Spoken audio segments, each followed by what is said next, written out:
It's been 1 week since you checked with me. Cocked your head as heck. What? I was trying to do Bare Naked Ladies. Yeah, I know what you're trying to do, Tom, but I didn't do it though. Oh man. Hey everyone, welcome to the Iron Keep Chronicles. That was a huge, that's the worst belly flop I think I've had on improvising a song.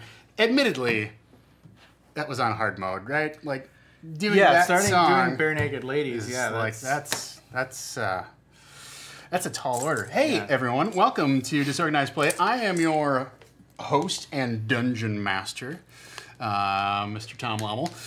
With me is my co-host and producer, Mr. Dom Zook, and this is the show where every week we sit down and talk about what's coming up in our D&D 5 game, right? So I am the DM of the Iron Keep Chronicles. Every Wednesday at 8 o'clock here on Saving Throw Show, I play a game of the current edition of Dungeons & Dragons, and hopefully you all enjoy it, or at least tune in.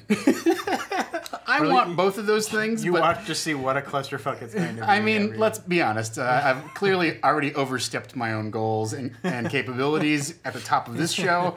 Why is Iron Keep Chronicles any different? So every Tuesday we sit down and we talk about what's coming up in that week's show, what I foresee as potential pitfalls or things that I want to accomplish, and then on Wednesday you tune in and watch all of that go to hell. So. That is the premise. Along the way today, and hopefully every week, I try to dispense some of my GM philosophy and DM tips, tricks, and advice. You know, if you have something, save it for the end of the show. Maybe we'll get to it. Something in your own game that's bothering you. If you have something in this game that's bothering you, I mean, why hold back? We've all got concerns, right? So that's that. We've got a few things on deck today. So we are back, officially back from a 3-week hiatus. We took a mid-season break, and we're coming back for the second half of When a Star Falls, the classic UK module, originally written for AD&D and adapted. Broken by yours truly. One of the things that I like about When a Star Falls is it does have sort of like a narrative flow to it. You have a mission, you have a goal. It's not just go into the dungeon, get the stuff, and come back out. So I think that's why it makes for an interesting old school adventure to adapt, right? I talked a little bit on Friday, I don't know if you tuned in, but we did a special first look with J Africa. I have to say with J Africa because I went back and watched it and I'm like, oh, wow, I just took over halfway through the show. Tom's going on a tear. And poor Jay was like, oh, yeah, sure, definitely. Okay, yes, Tom. Yep. Oh. And then he was like, you know, I had something I wanted to say about Waterdeep Dragon Heist. What? So you can go back and watch that. But I don't remember what prompted me to think about that. But at any rate, so this is our first week back. I had said something about, like, there's some adventures in Tales of the Yawning Portal that I feel like are more just flat dungeon crawls where the greater purpose or the greater story to explore isn't really there, right? So... thank you, Modern Chow. Let's hope I'm heard. Let's be clear. I didn't have specific things to get off my chest about that book. I had specific sort of like DMing things that I needed to get off of my chest. So, Amy is lobbying that I don't kill her character. Let me just make a note here. So, don't kill Amy's character. You got to cross that out, Tom. He had it in there. It was in there. Yeah, I've got some index cards here that I'll be using today, and the great part about these index cards is you can kind of fold them up and use them for dual purposes. So I've got that, or don't. I haven't decided. We'll just sort of... It depends on which way it's pointing towards you during the game, it's right? It's kind of like, yeah, maybe what we'll do is we'll play kind of like a flipsy doodle for it. Oh no, it landed on kill Amy's character. Oh, well, that's a sad twist of fate. But I'm looking forward to whatever PC Amy rolls up for session next week. So... That's right, Christian Linky. DMs don't kill characters. Player mistakes kill characters. The #1 player mistake, not being able to read my mind. I'd say that goes across the board. Yeah. So, welcome everyone. All new people, everyone who's joining us for the first time or just joining chat for the first time and has watched this before. Thank you guys so much for tuning in. It means a lot to us. So, yeah, Tom. Let's talk about the agenda for today, shall we? Topics. All right. So, like I said, we're coming back for the second half of the season. If you didn't watch the first half of the season, then, well, you're missing out on a bunch of stuff, but you'll be able to get up to speed, I think, pretty quickly, right? So the first half of the season, just to quickly recap, and then we're going to dive into, like, what are the plot threads that are outstanding. That lives right next to me over here. We're going to talk about what's left of the adventure as written. I'm tickling it right here. Oink, oink, oink, oink. And then finally, we're going to talk about, like, weaving these two things together, how we take the loose ends that are outstanding now and try to drop them into the adventure as written, or alter the adventure as written to fit the loose ends. Because if you watch the first half of the season, you will know that I've created and injected several things, sometimes in partnership with things that chat has unlocked, and sometimes just because I can't help myself and fiddle with stuff. So there are elements in the campaign, which I think is like any adventure. No one sits down and goes, I'm going to run this by the book, unless they're running like an Adventures League adventure or something like that. And even then, like, I will find ways to like reshuffle what's in there or adapt in real time at the table to what the players are responding to. So I think adventures are not meant to be run as written. Right? And Christian Linky, I agree with you. There are no loose ends. There are only open possibilities. That's sort of like that is definitely a good way to look at it. So we're going to look at what's left from the before the break, and we're going to look at what the adventure as written is offering us or lays out before us as a potential roadmap.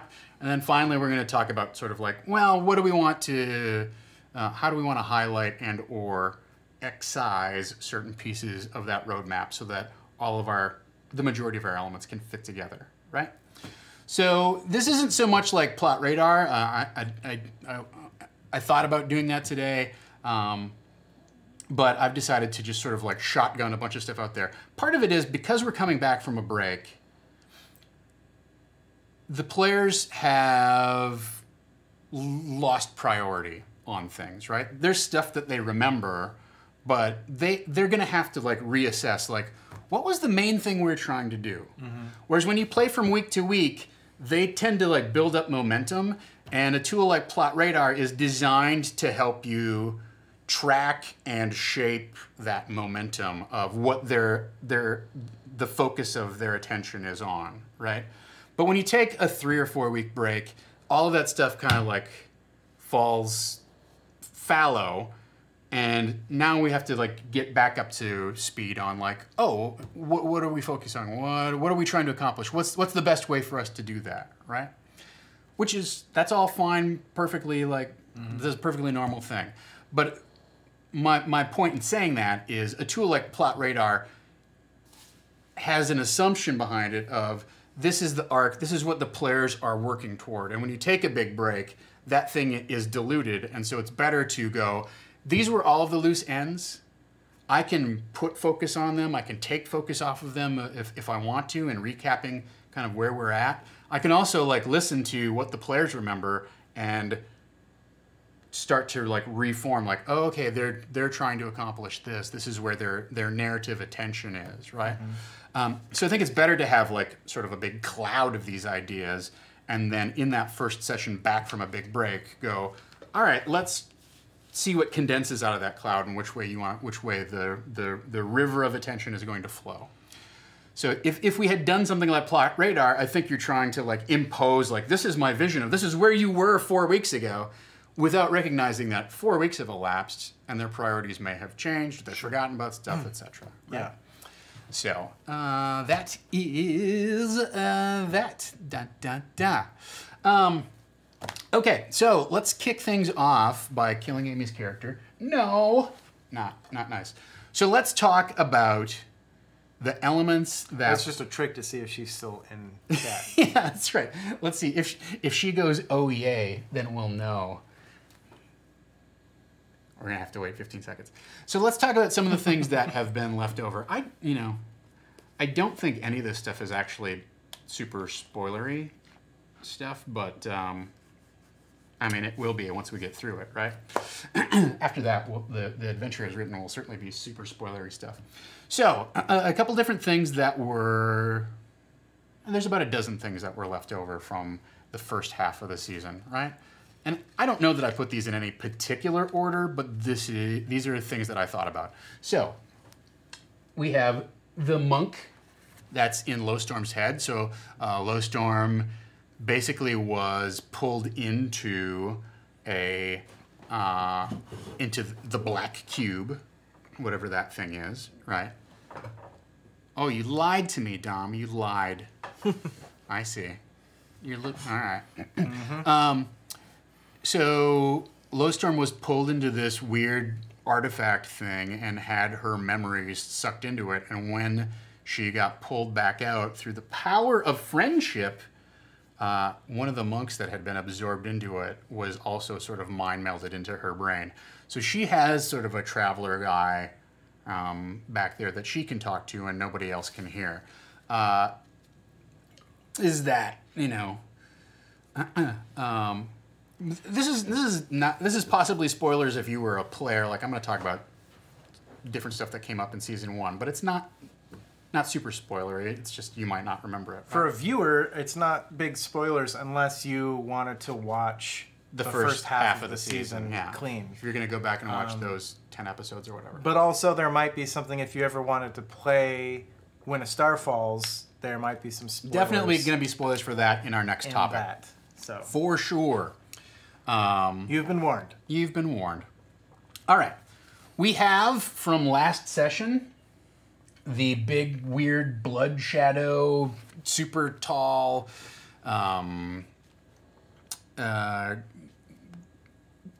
evil creature that they did not defeat, right? Like, they sent the Treant, they called on on Derwith, the druid, in Coom Cernant, and he sent a Treant after this thing to fight this thing, and then at the end of the episode, on kind of the cliffhanger note, there was this huge explosion from the lumber mill exploding, and we saw a bunch of lumber shoot into the air, and they sort of rode off into the distance. But it was never resolved that the thing was killed. And I don't think that... I don't know that it was defeated, right? Do we have a reason to believe that it was defeated? Like, they weren't really doing any damage to it. Mm-hmm. So I don't know. To be fair, they weren't really trying to kill it. They were taking care of the minions that were possessing it. So there's the weird blood shadow thing, right? There's that. As I mentioned earlier, there's Karakas, who is this... We've mentioned him as sort of an evil entity who's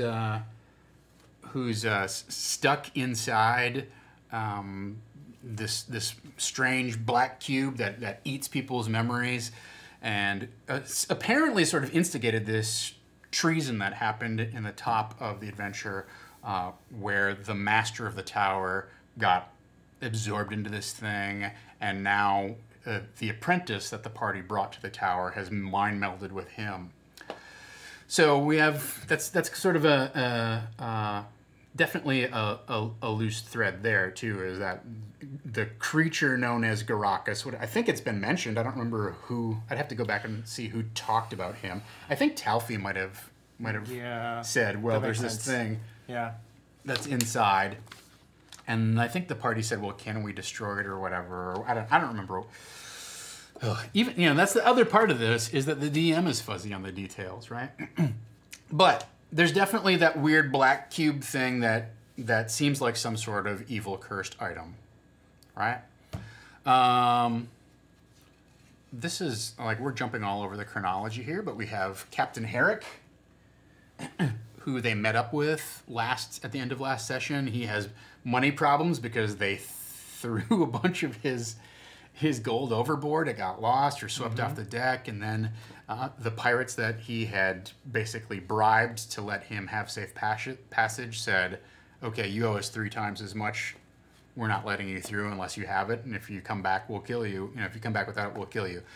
So he showed up at the end of the cliffhanger, the mid-season cliffhanger, and was like, jump on this wagon, let's go. You can have these gems. I'm taking this whole chest of other stuff, right? So he's there as an element. I think we have to make a decision about where we're going to pick this session up, but we'll talk about that later. We have teased the Green Treaders, right? They are a group of xenophobic elves, wood elves, who live in part of the Ironwood, and the party was told, if you get caught by them, they will basically straight up murder you. They will bury you up to your neck in the forest and leave you to die. So they've been teased. Is the party going to encounter them?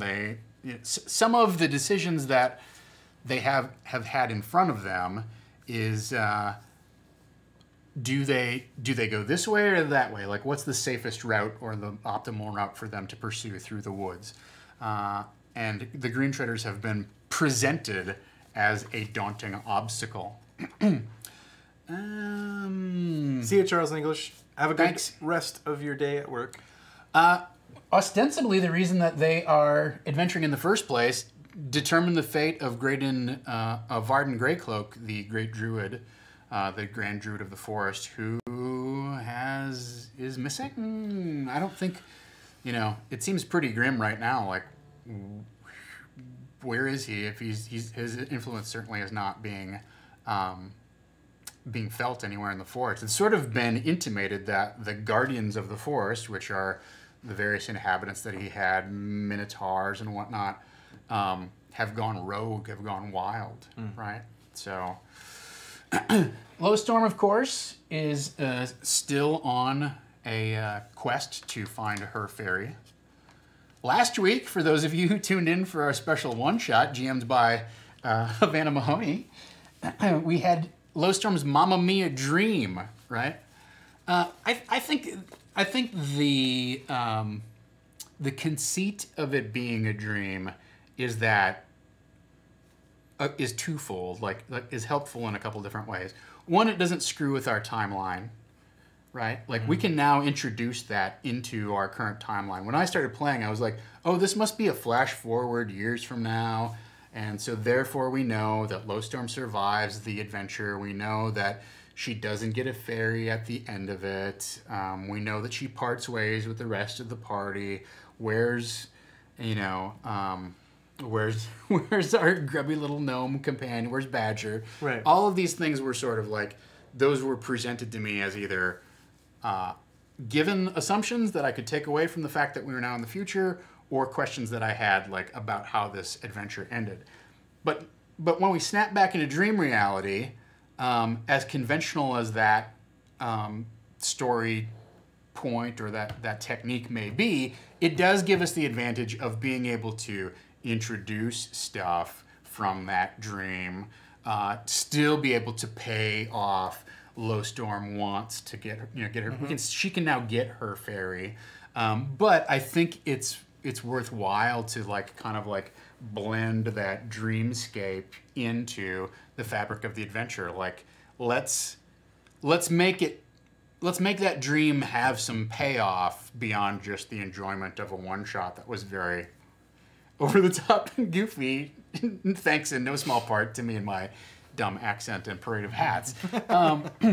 So we have an opportunity to take the gift that's been given to us of the events of that one shot, and know that because it's a dream, it's fuzzy around the edges, we can munge it up a little bit and bend it and make it fit into the thing. And we can use as much of it or as little of it as possible, but it would be great to have it pay off in some meaningful ways, right? Or at least some interesting ways, rather than just treating it as a one-shot kind of like non-canonical episode. Speaking of visions, Strum has a vision of, she had a vision of flying in the first season. She was standing on a mountaintop and she spread her wings and flew out over the forest. Another one of our character goals is for Alton to get into a duel with a master swordsman. That's important to him. Alton has his, I don't know if this is going to pay off or not, but Alton's old flame is floating around at the Tower of the Heavens, right? Who knows where that gets involved? Last session, maybe the session before, we mentioned a guy named the Clicker. The Clicker is somebody whose joints apparently click every time that they walk, and they're the ones who are buying the lumber from the various lumberjack gangs that are going around the forest stealing wood. So not Adam Sandler's character from Click. No. Okay. And then, so that brings up the lumberjacks, the lumber gangs, including Garen Vance, who was sort of like left as sort of a mystery, kind of like his fate was undetermined right at the end of the cliffhanger episode. Although he did prove himself to be an able swordsman, the party has essentially left that scene, so to have him pop up again would be a little out of the ordinary. And then finally, like the big goal of the adventure, which can't be ignored, is to find the star and retrieve the books of prophecy, right? So those are our loose ends as I see them. I don't know if there's, if you can think of anything else, I'm certainly happy to add it to this lineup, but we've got 14 of them or so. Some of, that maybe feels like a lot, right? But some of it is just sort of, some of it, I think the idea here is that we could combine some of these things, right? So I think we talked about an opportunity for the monk in Lowstorm's head to be merged with where's the fairies? Lowstorm's, you're right about it. Fairy, right? So those two things could be combined. That would like bring those two things together. And Lowstorm's Mamma Mia dream may also play into this fairy kind of story arc. So I don't look at this and go, oh wow, that's a lot of stuff to remember. Yes, but a couple things can be either collapsed or streamlined into one continuous story arc, and all be kind of like, not eradicated, but addressed through one event. She gets her fairy through a ritual that mind melds the monk in her head with the body of a fairy that she finds in the forest, and that fairy has to be revived through a blood ritual with both of its parents. Boom, boom, boom. We've like connected those three things, right? In sort of one distinct scene that we have at the table. So I don't find this daunting. And the other thing to keep in mind is I think some of these things can be edited out or dumped into the background, and we don't have to worry about like whether it gets addressed or not. If the players are not interested in dealing with the lumber gang anymore, we just take them off the table. Whoops, that's the prophecy guy. We can't take that one off the table. Yeah. Some of these things are sacred, right? But like this is optional. The fate of the druid, I think that's easy to address, etc. So we put these in a row like this. It feels like they all have equal weight. I don't think that's true. Right. For instance, this is a lot more important than this. Yeah. Right? This we have to address. This we can find our way in and out of it if we so choose. All right. So those are our loose ends. That's if we're looking at, as Christian Linke says, our areas of open possibility, these are our hooks that the players are aware of and that I'm aware of that get us back into launching off the second half of the season. Okay, we come back. Remember, there was... Da-da-da. All right. So that's... I'm gonna put these things away for now. I don't know that I'll get them back out. Doesn't matter. Let's move on to our next topic, which will definitely be spoiler heavy for When a Star Falls. Let's talk about the events that are remaining in the adventure as written, right? With the caveat that I never run anything as written. I always have to monkey with it. And that's fine. Let's briefly recap like what they did do, which was travel to the Tower of the Heavens, put down the treason that was happening with Master PRs, get the mission to go see the druid who will tell them where the star is, and then they don't really know what to do with the star, so somebody's gonna have to tell them take the star someplace, right? But they've basically done kind of like the first 2/5 of the module, something like that, right? So what are the plot points that are written out canonically for the rest of this adventure? The next thing that they would have to do is visit Derwith in Coombe Cernant. Coombe Cernant. Definitely no other way to Definitely no other way to pronounce that, and my players are very high class, so they would never, ever say anything. When you see CWM, you think... oh, this is Celtic, pronounced? And therefore it's obviously pronounced Coombe. Coombe. The next thing which they would theoretically do is journey to Thurno Pass, where the star has canonically fallen. Once they're there, they would retrieve the star from the Darrow outpost. They would then take the star to the Sverfneblin forge, the forge of the Kagu Sverfneblin or something like that.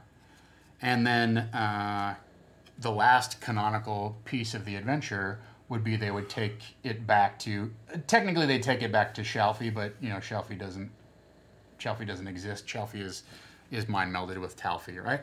So these are the 5 things that would happen. There'd be some overland travel that happens here, and there would be an encounter with some really kind of poorly characterized or outdated tribes people that really like are presented essentially as like Native Americans, which is not the problem. It's just that they're presented as like simple savage folk who are very distrusting of outsiders and will attack on sight and or really need to be talked down to avoid starting a fight with them. Yeah. And it's just not a great presentation of that particular thing. If we wanted to kind of like reframe this, recontextualize it, we could. I don't know that that's worth it. I just don't know. Yeah. So let's also, Ben, DJ Regular, welcome to the chat. I hope this turns your day around. So let's take a look at these scenes and then consider like what else might be involved here, right? Or let me just talk through these things because I've run this before for my own home campaign. So let's talk through these things as I have run them before and my opinion slash experience of them, having run them a couple of years ago, what I got of it for running it for my home group, right? Visiting with Derwith. This scene in the adventure is presented as a test of character, right? Basically, you show up, a couple eagles telepathically talk to you and say, why are you here? Do you mean ill, or do you mean aid, or whatever? And then, assuming that they don't attack the eagles right off the bat. Why attack the eagles? Well, everybody hates the eagles, but yeah, it's true. Assuming that they don't start a fight with the telepathic messengers of the druid in the grove, Then the eagles take them to the druid's grove and sort of let them sort of wander the grounds for a few minutes while the druid hides and observes what they do. And so the test here is, are they going to be traditional mercenary adventurers who are like, well, let's go in his house and see if he's got anything to steal? Or are they going to be forthright, lawful good, kind of upstanding heroes who will patiently wait for the druid to arrive and behave themselves, right?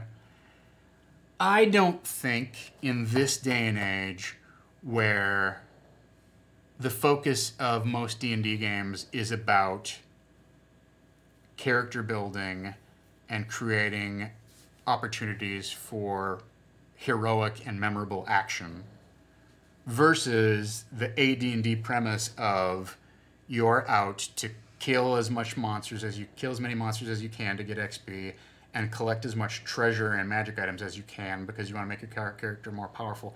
I don't think that old school premise is very fulfilling in sort of a more modern angle on at least what's happening at our game. Right. And what I try to present for everybody on stream and also for the players, right? I think the players like getting stuff, but like I could literally tell them, you now have 10,000 gold pieces, and they would be like, so? Okay, I'm in the middle of the forest. I don't care. Yeah, who cares? Okay, when I get back, I'll buy better armor. Yeah. I'm like, really? That's it? Okay. So I don't think that scene is particularly great. I think it's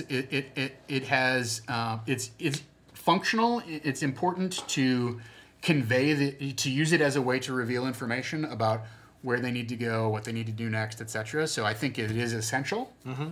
But as presented, I don't think the challenge is particularly apt or interesting for modern players. Now, your party might be different. You might have somebody who's playing the chaotic neutral rogue or playing a thief that they really want to, like, or some other like mischief maker, and they really want to stir the pot. That's fine. Adapt it for your own. I'm telling you, that's what the challenge of that encounter is. And it pays off either in information or the druid basically tells, like, screw you, get out of here, and I'm not helping you. And I don't know what happens at that point. You're going to really have to go to bat for finding an alternative way for them to get information. Because as presented, it really becomes a dead end. Like, that guy is the only way for you to figure out where exactly the star has fallen. So your alternative is either introduce a different person who knows, who saw something, or to just tell them, go wander the woods and hope you come across some evidence. Or there is, like, if they were to get into a fight and kill him, he does have, like, journals and diary entries and maps. But it explicitly says in the module, the only person who could figure this out would be Shalfie back at the tower. You can make your own call on that. But if they kill the druid or get off on a bad foot with him and he's not cooperative, it's a really big bounce for you as the DM to keep the plot moving. Yeah. This journey to Thurno Pass, like I said, it is largely one of two things. Either it is a role-playing challenge of convince the nerdus. I'm having a lot of trouble talking. Convince the nervous natives not to attack you, or figure out a way to wipe out the indigenous people who are really just sort of like minding their own business on that small corner of a lake that they've which it sounds exactly as ugly as I have presented it. We have done. I always find it problematic of introducing a lot of overland travel obstacles because I find it difficult to make those scenes interesting. Also, given the fact that we've already run over our time in our first season, we were hoping to get this done in 10 or 12 episodes. Mm-hmm. I don't know that creating another obstacle to getting to Thurno Pass is the best use of our time at the table. Right. You know, if I was running a home game, great, I can create that scenario and update it and modernize it so that it's a much more interesting and certainly more appealing type of challenge. and I don't have necessarily like a hard out stop of like, okay, well, that as long as it's fun, who cares? But for this, I want to kind of like land my plot somewhere in here, right? Here or in here, whatever this is. So that makes me think, all right, well, let's consider editing this out. Let's take this unnecessary obstacle off the table, especially because it's already kind of like gross, right? We'll turn that upside down. You got to write "don't" on the other side. Don't. Wait, where is it?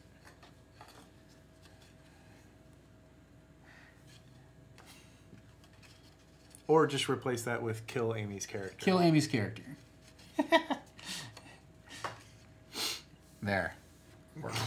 I love it. All right. So the next thing is retrieve the star from the Darrow outpost, right? So that's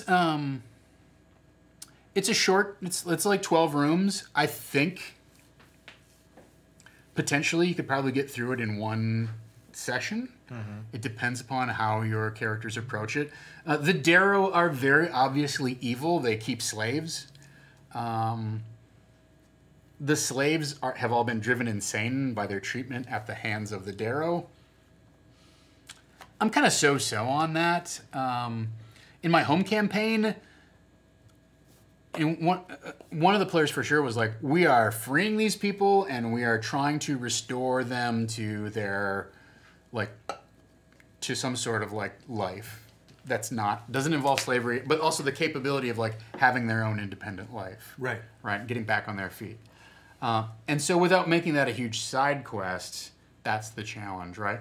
So the question may end up being not so much of like, are the slaves insane, but is there some sort of linchpin or lever that the Darrow have over them that the party can twist that knob and go, okay, once we stop feeding you the will-draining poison that they've been putting in your food every day, you start to come back around and get your faculties and you'll be able to, like, we can let you loose in the woods or whatever.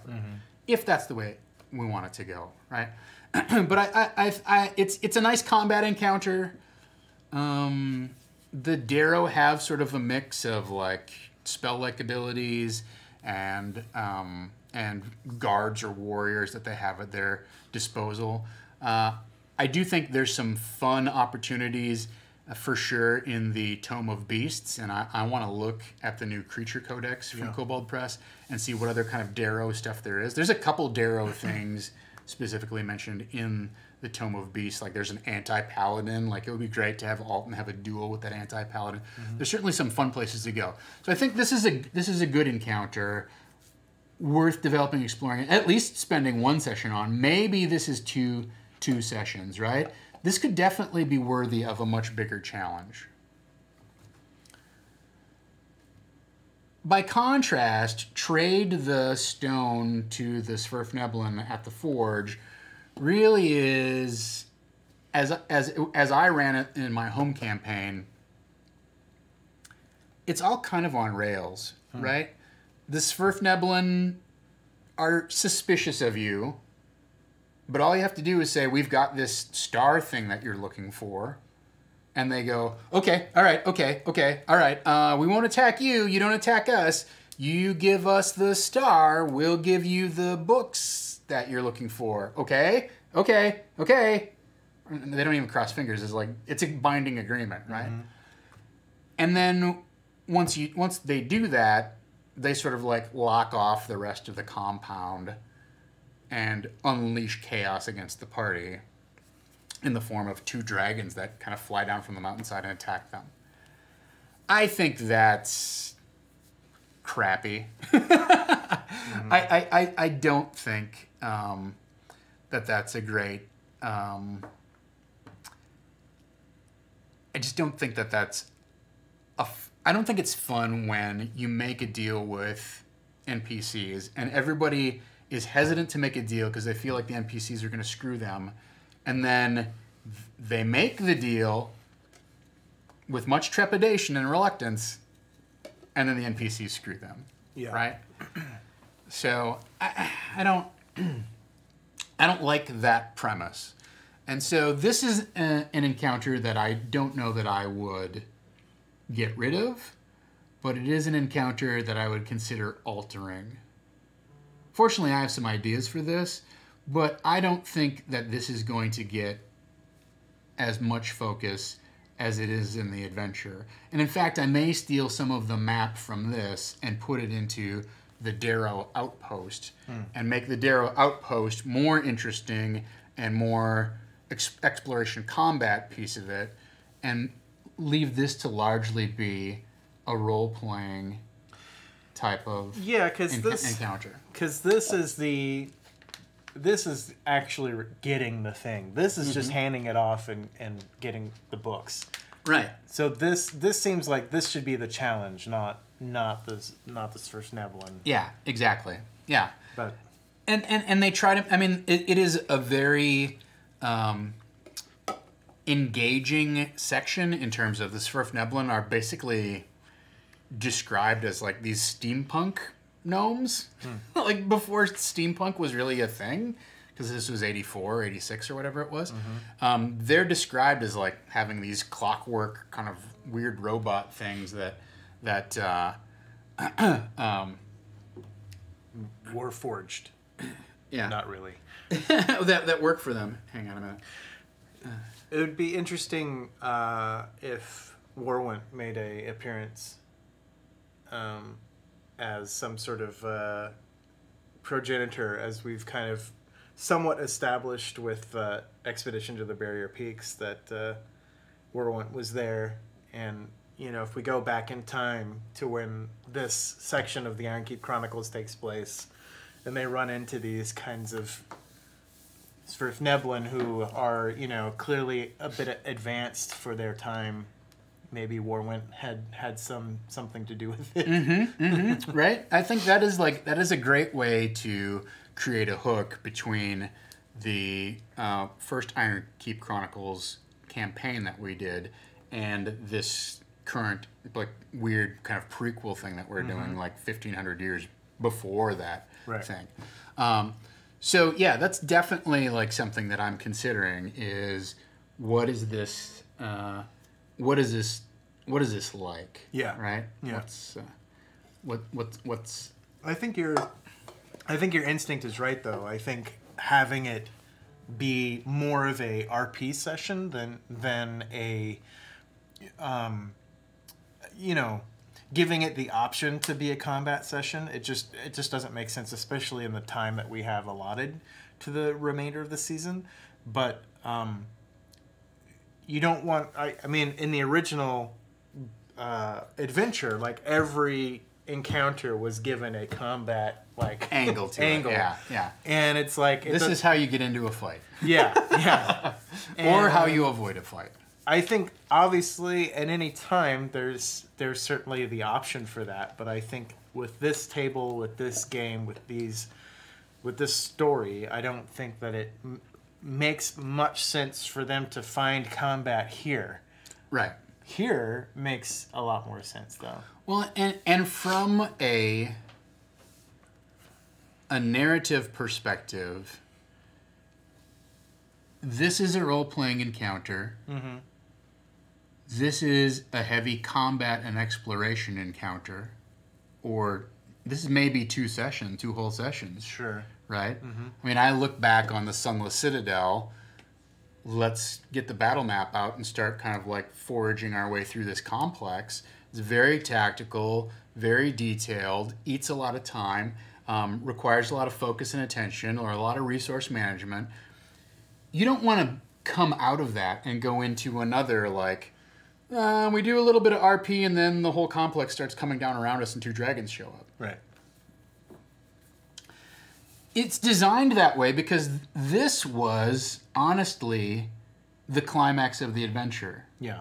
Right? In the original adventure as written. But we've got a lot more going on in our game. I forget, was there something else at the Forge that the players could get aside from books?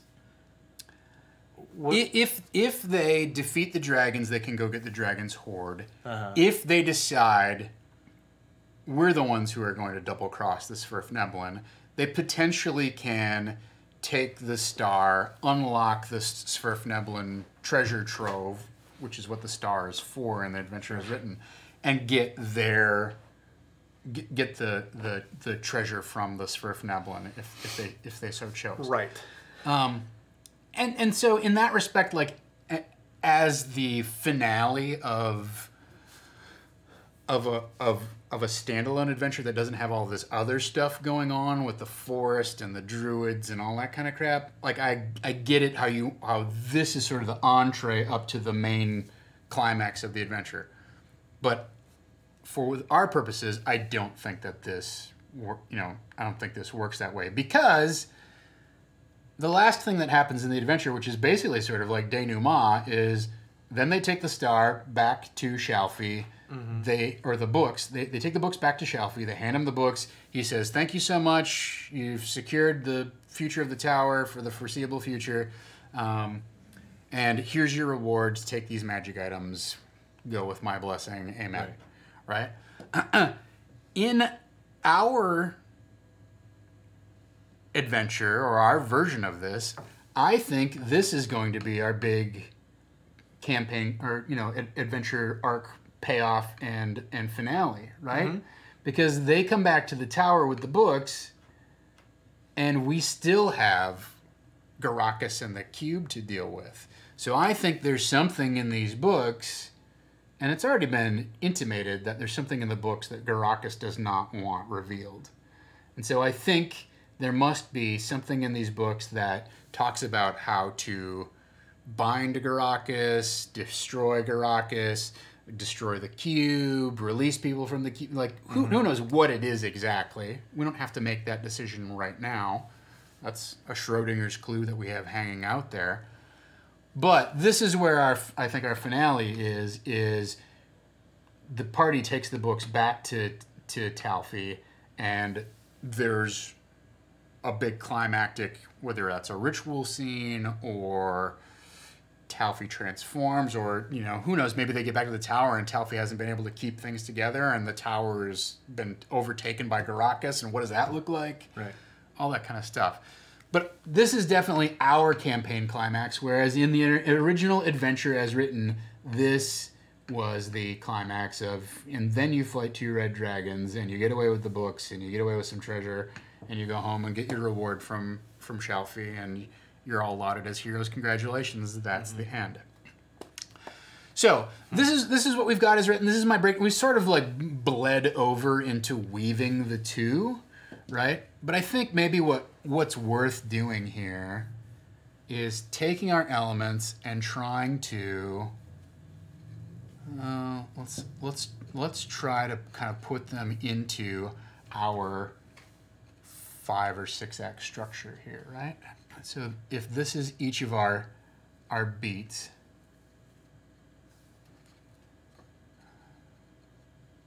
oh wow, Oh no. No, I screwed it up. Terrible. I'm a bad person. Nobody likes me. This, I don't know. We're going to leave this as sort of like our wild card. Mm-hmm. All right. So these are our 5 beats. Let's see if we can just sort of like roughly throw stuff into those buckets. Now, the star and the prophecy, that's everywhere, right? So I can't really like put that somewhere. I guess, kind of lives between these two things. But I'm not gonna put it on the board because it's everywhere. Yeah, it's inevitable. These lumber gangs, this is all gonna be my optional column here, right? Mm-hmm. Don't. Don't do this. It's my maybe. I'm going to just leave this as blank, right? Strum's vision of flying. I think that needs to live somewhere in here, right? At the forge. Alton seeks to prove himself. That could live anywhere. I don't know. Do we put it in the outpost? Earlier or later? Alton's old flame, if that's anything, it's going to be probably back here at the tower. Right. The clicker, I don't know where this guy lives, so I'm going to put him in our optional pile. I'm going to move this stuff back because it's very clear that this isn't anything important. Low Storm's Mamma Mia dream, I don't have any place to put that either, right? Yeah. I mean, you could put it in Cernit, maybe. The druid might. The only trick about that is it feels like that's awful early to get that Mamma Mia dream like back in the mix. It's like, because it just happened last week. Sure. Like I'm kind of assuming that we're gonna probably jump in at this point, but I could be wrong. The only thing I'm thinking of is that if she did just have that dream, it might be fresh in Low Storm's mind. Yeah. And the druid is sort of Low Storm's mission, right? That's the big reason there. So let's I think it straddles the two, probably. kind of put that in Low Storm's very. Try and get those elements involved in that thing, right? Yeah. The fate of Varden Greycloak may also kind of like live here, right? Like you might find out more about Varden Greycloak's what's going on. The druid probably knows, right? This druid probably knows. Yeah, that's what I'm thinking. Yeah. I think the Green Treaders are either live before this, like you have to go through their territory to get to the druid, or they live in this optional column. Yeah, I guess it depends if you think you have time for a potential combat encounter, Right. or not, Or just the challenge of like, okay, tell me what your stealth plan is or whatever. Yeah. Likewise, I think Captain Herrick, we've encountered him. He's a potential way to to drop information. I think he lives in this optional column. He's like the Green Treaders. He could be over here, but that's kind of the only place he could be, unless he pops up someplace weird. Karakas in the Black Cube definitely lives over here. This Blood Shadow thing, right? So I think the Blood Shadow thing, because Derwith is involved in fighting it, I'm going to put it in here in Derwith's column. And then finally we have the monk in Low Storm's head. I don't know, that lives with the fairies, wherever that, I mean, that's kind of like just an ongoing thing, right? Yeah. We have two elements that just sort of like don't really live anyplace real good. We could put the monk in, I don't know. Well, I think like you were saying, if you did want to do the monk in the fairy and the Mamma Mia dream, combining those, then it would fit in there, obviously. Otherwise, it would probably nothing would happen until they go back to the tower, because the monk is a tower monk, right? Or something along those lines. Well, I mean, the thing is, like, he's in her head right now. Right. Right? So, I guess the question is, what does that card mean? Does that mean it's resolved? Right. Or does it mean that it's an element that we need to highlight and therefore we need to introduce it and make sure that it's included at a particular point? And if that's the case, then I think we need to introduce it and highlight it right off the bat in our next session, so that Amy doesn't forget that guy's in there. Right. Yeah. So that's where these buckets get a little bit weird, right? Where it gets resolved and where it gets introduced is two totally different things. And I think it's sort of the same thing with like the Blood Shadow. I think the Blood Shadow needs to be introduced and addressed in the scene with the druid, but it may not get resolved until one of these other scenes down here. Sure. And for that matter, I don't think it's unreasonable to say some of these things are not going to be resolved. It's dangerous, and I wouldn't do that with too many of these things. But, if the Blood Shadow just sort of like gets away and gets loose into the world and is left as this hanging kind of element, I think that's okay because it's been demonstrated like pretty clearly that it's beyond the power of the PCs at this moment to destroy this thing. Right. It would be a great hook for next season, extinguishing the blood shadow or whatever it is. Right. Right. Right. So we have opportunities to. We don't just because we're putting these things on the board doesn't mean that they necessarily pop up in these buckets or that they even get resolved. Period by the end of the arc. Sure. Like I said, you want you want the star, you want the star in the prophecy to get resolved. You want the black cube to get resolved. This is definitely one of those things that's optional. You don't have to put that in there. A lot, a lot of the players strum flying and Alton's old flame, and even Alton's proving himself, and Lowstorm's fairy are all things that don't necessarily have to, have to complete by the end of this session. Like if I just turn these things sideways that are like optional. Who cares if they resolve in the game or not? Mm-hmm. None of that stuff. I think Alton does have to get into a duel, right? I think. Well, we've been building up to it a lot. Yeah, and also, it's one of those things that I, as the DM, said. What do you, as a player? What's one thing that you want your character to do during the course of this story? And he said, I want him to fight a duel against one of the greatest swordsmen ever known. So to not fulfill that is really like being unfair to the player. I think the fairy needs to resolve. I think the fate of the druid needs to resolve. The blood shadow, I think, is optional, and we just talked about that, right? Mm-hmm. So now we start looking at stuff, and it's far more manageable in terms of story elements that we absolutely have to address. 1, 2, 3, 4, 5, 6, 7, right? So we've now cut this whole list in half in terms of things that need to be addressed. So there you go. Like now,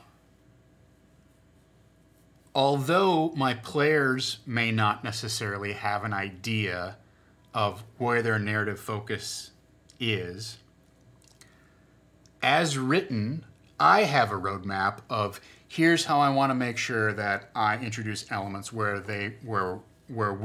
I place narrative focus, and then hopefully they pick up on it, right?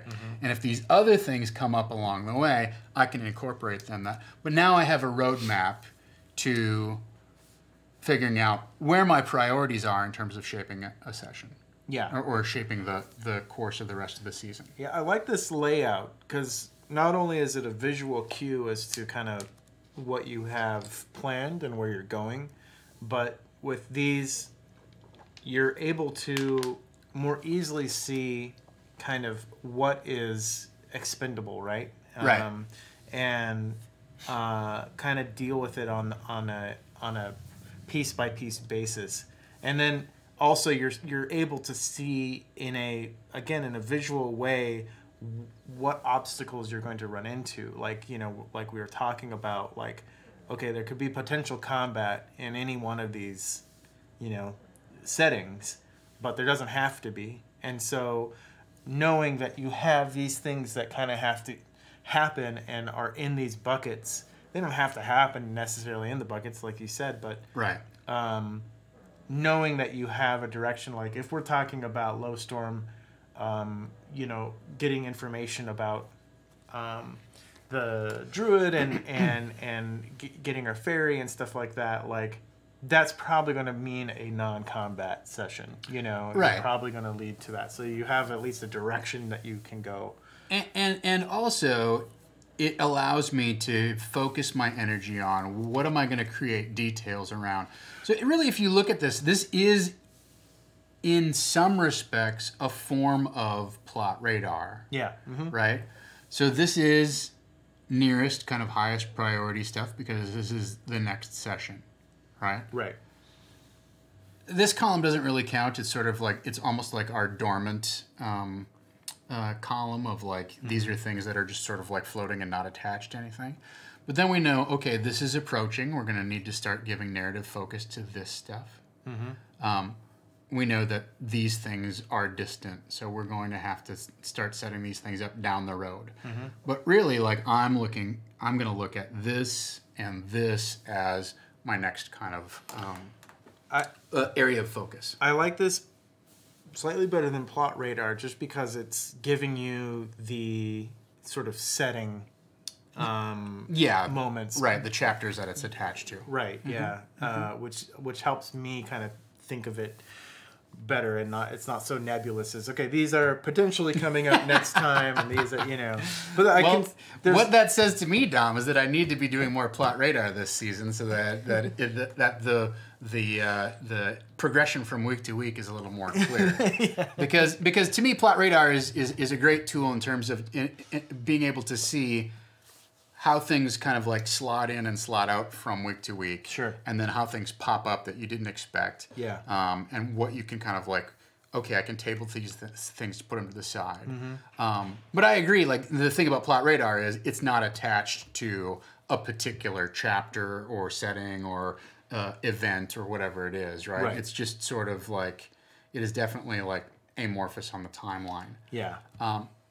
Which that's intentional. And I think for this, in terms of, okay, we know we only have several episodes to take care of these things, knowing what those potential episodes will entail helps, I think, rather than going like, well, I've got this nebulous thing that I got to take care of, and I have this one that I got to take care of, and will it be next week? I don't know. Right. So.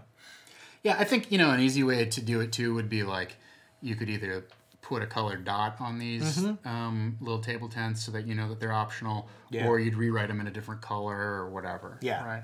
Yeah. There's certainly a variety of different ways to organize this information, but regardless of how you approach it, it certainly helps plan your narrative arc. Yes. What's our roadmap? Where are we going? Knowing full well that it's going to change. Right. Something else is going to come up, whatever. So then the last thing that I want to talk about is like, okay, how do we manage to 8 episodes, right? If we have 8 episodes, and I know Dom doesn't want to do an extension on this storyline, and to be truthful, like, we'll end right before Gamehole Con, and then we basically get into the holiday season, which we can't ask anyone to try and do 6 or 8 episodes over the holiday season. So at that point, you're going, well, there'll be a 2-month break. Yeah. Let's not come back in the new year and try and finish off this last thing or whatever. Everyone's mind is going to be gone at that point. So if we look at this, we go, all right, I have essentially 1, 2, 3, 4 chapters. If we can keep this to 1 chapter, maybe do 2 on the Darrow outpost, do 1 here, and do 2 here. We've got 1, 2, 3, 4, 5, 6. That gives us 2 episodes of squish room for we didn't quite get to that. That didn't happen. We're going to do a 2-night finale, whatever it is, to try and give us a lot of wiggle room so that I can manage to player hijinks or just not getting as much out as I want to or whatever it is. Or, worst case scenario, we end a week early and we come back and do the one-shot that got unlocked last week or whatever. It gives us a little bit of fidget room at the end. So that's my goal, is to like plan 6 sessions and see, through the course of play, if we need to use up that 2-episode wiggle room or not. Yeah, no, I think that's good. That does cause me to question. Last session we ended with Captain Herrick on the back of the, driving the wagon and kind of the explosion on the horizon, and where are you going to go next. Right. And I think I'm more likely to take advantage of the jump in the continuity or the chronology to also do a jump in the continuity of the story. Mm-hmm. And so we may start a session with, you're on the outskirts of the Druid's Grove. Tell me, 3 interesting things that happened to you on the way here. Sure. Tell me on what terms you left Captain Herrick. Right. Tell me something interesting that Captain Herrick, imparted to you, etc. Which is always kind of like, it gives the players an opportunity to do some, to maintain control over their piece of the narrative without actually having to play through that part of the narrative. I think if it were me, Captain Herrick is the greatest swordsman in the world. Has a spare ferry running around that was supposed to go to a young low storm. Yeah. But somehow crazy happenstance didn't happen to go. And also knows how to teach Kinko how to fly. Kinko? Who's Kinko? Kinku. Kenku. Yeah. The Strum. Yes. Right. Yes. But yeah, he takes care of all of the... Yeah. And just gives Badger a hearty handshake. Yeah, good job, buddy. Hey, I've got a new recipe for chili. Yeah, there you go. Mushroom chili. I'm going to put something on here about mushrooms. Because we don't, I asked Kyle if he had something for, like, a goal for Badger, and he's like, to find out what happened to the Great Druid. And I'm like, well, that's an adventure goal. That's not a character goal. And he's been so busy, he just doesn't have really time to focus on it. So I think making that leap for him will pay off. Yeah, I don't think it's going to play. No? Okay, well, I mean, hey, when you get into like episode 7, and it's very welcome to like you have your Christmas episode first, and then where do you go from there? Oh, by the way, I'm going to murder your fairy. Yeah. I'm going to take your sword away, and I'm going to clip your wings. Like, that's the only way that it goes back into a descent into darkness. Basic plotting 101, everyone. So, all right. Well, that's our game plan, right? I'm into it. I get a lot of, when we come back from a long break like this, I don't necessarily, I take some time off for myself, and then we had the Tales from the Loop one shot, and then we had the Mamma Mia one shot, and so it wasn't like I had a ton of time off anyhow. But I don't tend to put, a ton of,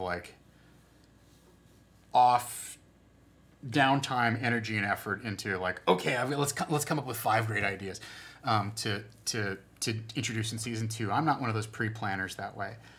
I try and take a break when I have a break.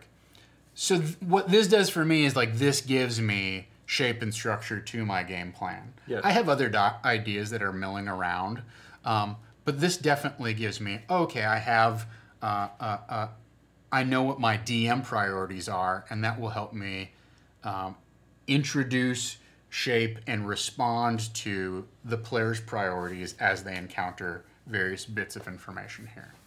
So, as always, talking through it with you folks at home definitely proves advantageous to me as the DM. I think also to the players. Oftentimes, that means we talk about something and then I go home and change my mind. It's true. But that's okay too. Someone needs to go back through all the disorganized plays and have okay, this is what Tom planned. This is what he said. This is what actually happened. Well, and I won't be necessarily held accountable to that, but I will be held accountable to Tom planned on, what happened last season where I was like, we're going to have this big fight, and then instead it turned into a giant weird puzzle solving role playing thing, right? I put him through the test. Yes. I think what it was is I was like, we're gonna have the big showdown with the ritual that's going on in the tower and master PRs, and then that next day I went home and I was like, no, I want to do this test. And I came back in with this whole like other, nope. Instead of being, it was exactly what it was. Is they were at the seance or the fortune telling session. And instead of this big fight breaking out in that room with the gnome guards coming in, it was just he pulls a lever and they drop through the floor and get dumped into that weird puzzle solving challenge, which turned out to be fun and interesting, right? I thought. So I will take responsibility for lying to all of you. That's my fault. We worked so hard to help you, Tom. Yeah. 910,000 views, 90,000 more to get to 1 million. Each one of you definitely counts. Yes, absolutely. So. We didn't make a note of it, but we just passed 12,000 followers. Oh, wow. Awesome. On Twitch. So awesome. Thank you guys so much for thanks following for supporting and us and spreading the word and all that kind of stuff. It is largely, if not solely, through your word of mouth that people learn about our channel and get tuned into us. So thank you for sharing us on your social medias or talking about us at your home game or what have you. We definitely appreciate you being supporters and fans. We've got some really exciting stuff coming up in the next month. And we're not going to talk any more about that. You saw some stuff teased today on Twitter, I guess. I was out and about. Thursday will be a big announcement. There'll be a big announcement on Thursday. Yeah. So stay tuned for that. Excited about some things that are coming up.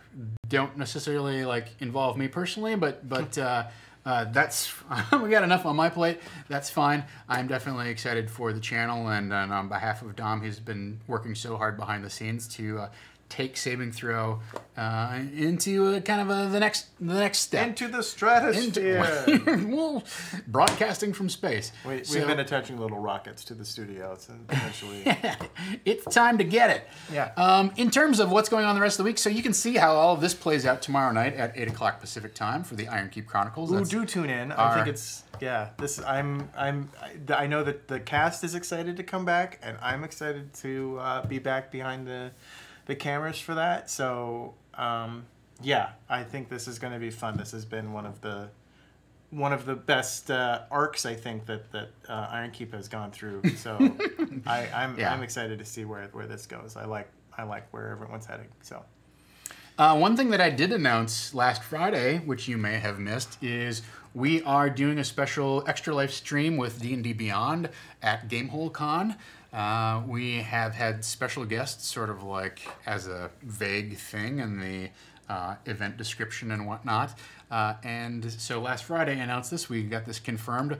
At Gamehole Con, when we do our stream for Extra Life, the Double Clicks will be joining us along with Rich Molina. So it will be Dom and Gaurav and Amy playing alongside the Double Clicks and Rich, and I'll be GMing. We're going to be playing a scenario that I call Fated Glory, where you're all washed up adventurers, maybe on the cusp, not just retired, but maybe on the cusp of never being good at anything again. Yeah.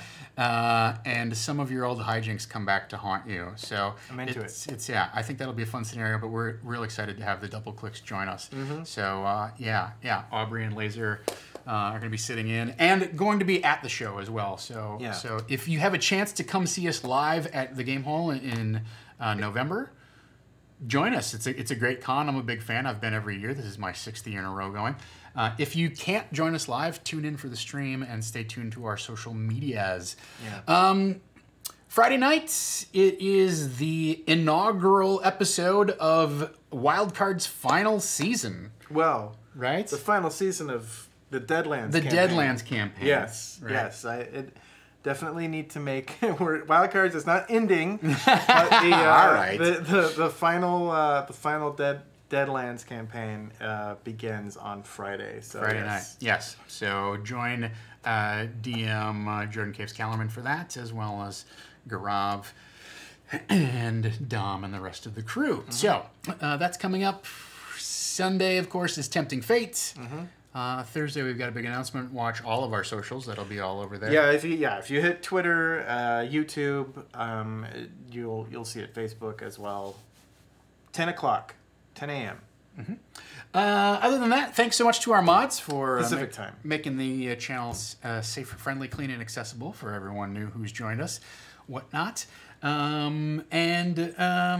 Thanks for backing the Patreon, for subbing up. Remember, it is September, so if you have been gifted a sub, you can extend your sub for $1 between now and September 30th.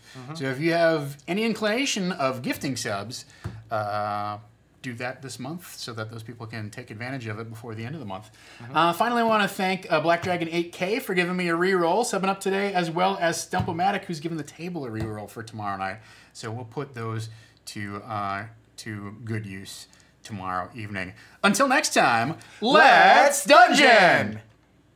Perfect. I'm going to put a little card here that just says, don't.